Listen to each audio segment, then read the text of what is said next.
Kasayan, yung nakaraan, ito yung nilagay natin. Brake light, park light, saka signal light. Testing natin. Ito siya. Testing natin yung signal light. Ito siya. Kabila. Brake light. Park light. Okay, siya kasayan ngayon. Lalagyan naman natin siya ng stoplight. Dito natin lalagay yung stoplight niya. Dahil may dati na siyang wiring, lagyan natin ng stoplight para mas lalo pa siyang mas lalo pa gumanda yung forma niya. Ito siya. Ito, bago natin lagyan ng stoplight, papakita ko muna sa inyo yung yung kulay. Gantong stoplight tutok mo yung isa. Ito mas maganda tong stoplight na to kaysa rito Kasi itong stoplight na to, pagka patay yung park light, hindi gumagana siya. Ito kahit patay yung park light, gumagana yung stop niya, saka yung mga signal light. Dito natin siya ilalagay. Okay, kukunin muna natin yung color coding Ito siya. Ilagyan ko na to ng mga kulay. Yung signal light sa kaliwa, kulay yellow Yung ganto, pag ganto yung makukuha nyo Paano mabuti yan. Pag ganito yung makukuha nyo, yung yellow nya, yun ang signal light sa kaliwa. Yung kulay green nya, yun ang signal light sa kanan. Tapos yung black, yun ang negative nya. Tapos yung white, yun ang kanyang park light.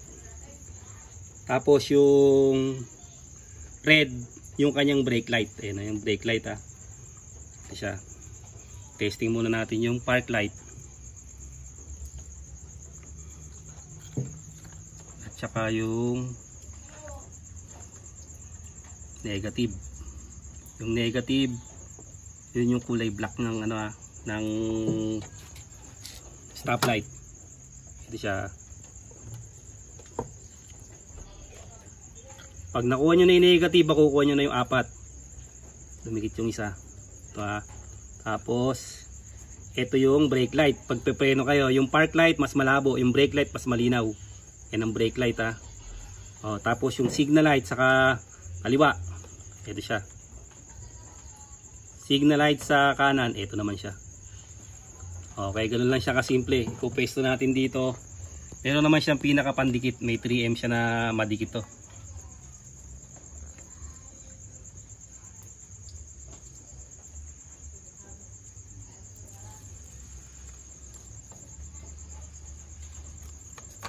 Siya, minarkahan na natin ang para medyo pantay.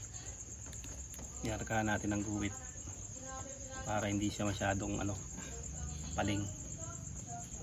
Meron na siyang okay, madikit na madikit yan. Tapos ito, papasok natin sa loob.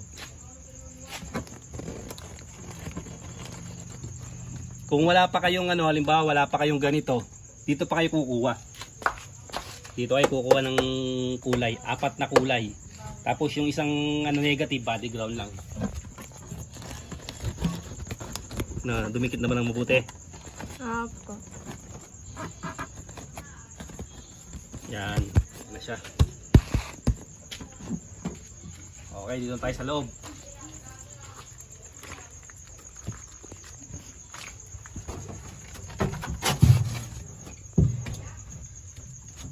Bukan mo yung natin, wire splitter natin.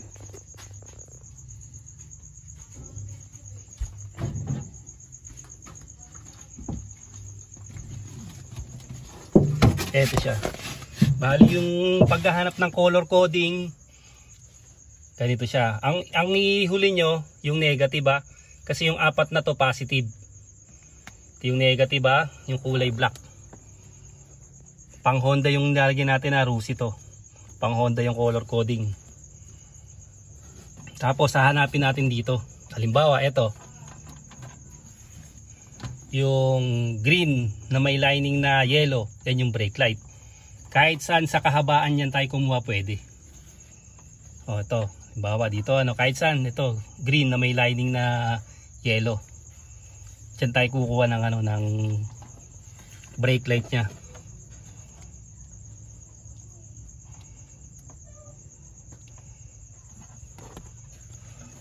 Ito siya. Yung isa dyan green, tapos yung isa green na may lining na yellow. Yun ang brake light. Ito natin lalagay.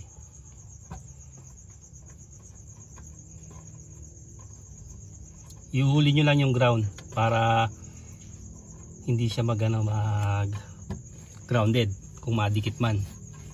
Tapos susunod natin yung park light. Ito siya yung park light yung kulay brown. Color coding ng Honda, Rusi, Euro, pare-pares lang siya. Siya ba? Ayan dito kayo titingin ating kulay kulay brown. Ibig sabihin park light.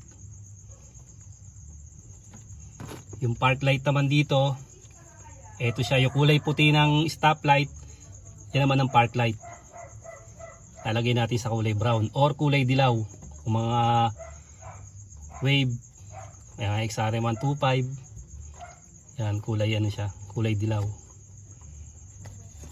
Tapos susunod natin yung signal light. Ito yung signal light. Ito yung orange signal light sa kaliwa Ngayon didiretsuhin natin yan. Yung orange na to yung signal light sa kaliwa. Ito wala pang diretso.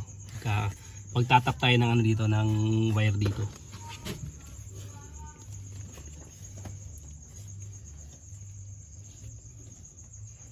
Ito yung signal light sa kaliwa.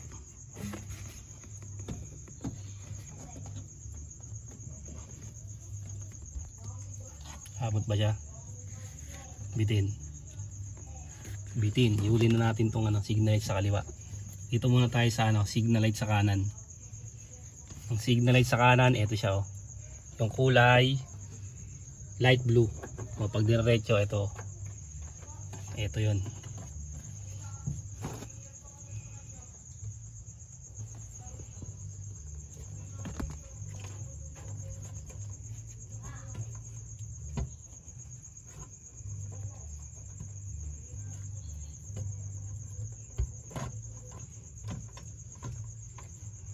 Pagtapat.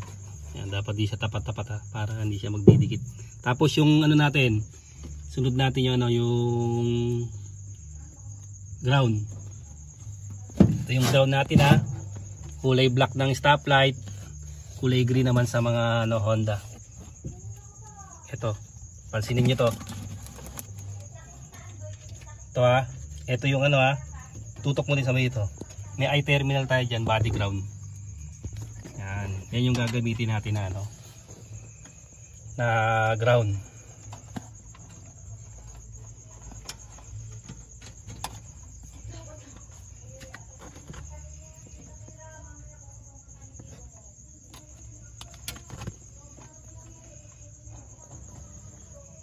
Siya ba?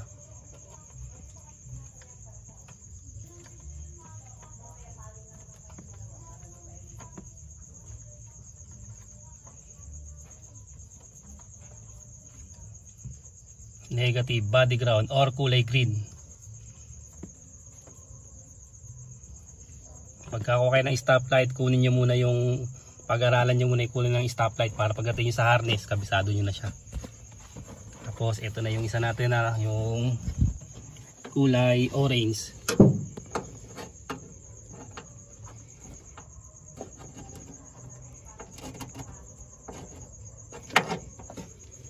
Bukan natin baka maabot na tong wire. Paabutin muna natin tsaka natin yan ipipix. Ito. Yo. Pwede.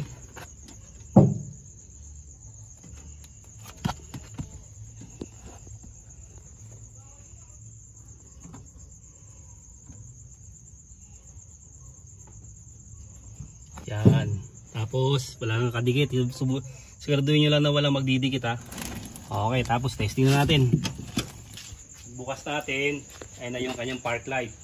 Pagka nag-brake tayo, mas lilinaw siya.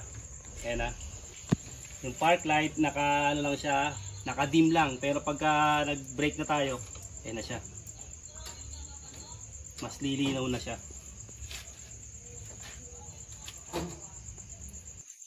Kaya kasaya full storage na naman tayo. Ito na siya. Signal light naman.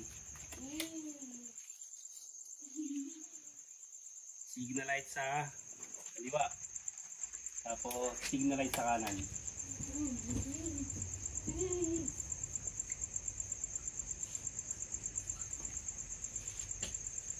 Tapos brake light.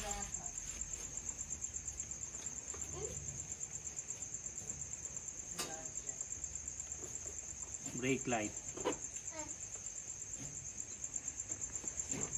Tapos pwede rin siya sa hazard. Ganun lang kasayan yung paglalagay ng stoplight. Dahil meron na tayong ganito, may guide na tayo na paglalagyan. Ganun din, parehas lang yung kung paano ito nilagay, ganun din rin sa ilalagay. Yan na kasayan ha. Stoplight. Safe na yan kasayan.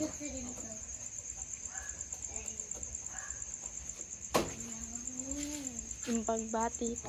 Happy birthday nga pala kay Joselito Mole ng Santa Maria, Bulacan, aka Tolits. Hanggang dito na lang mga kasayan. Salamat sa panunood.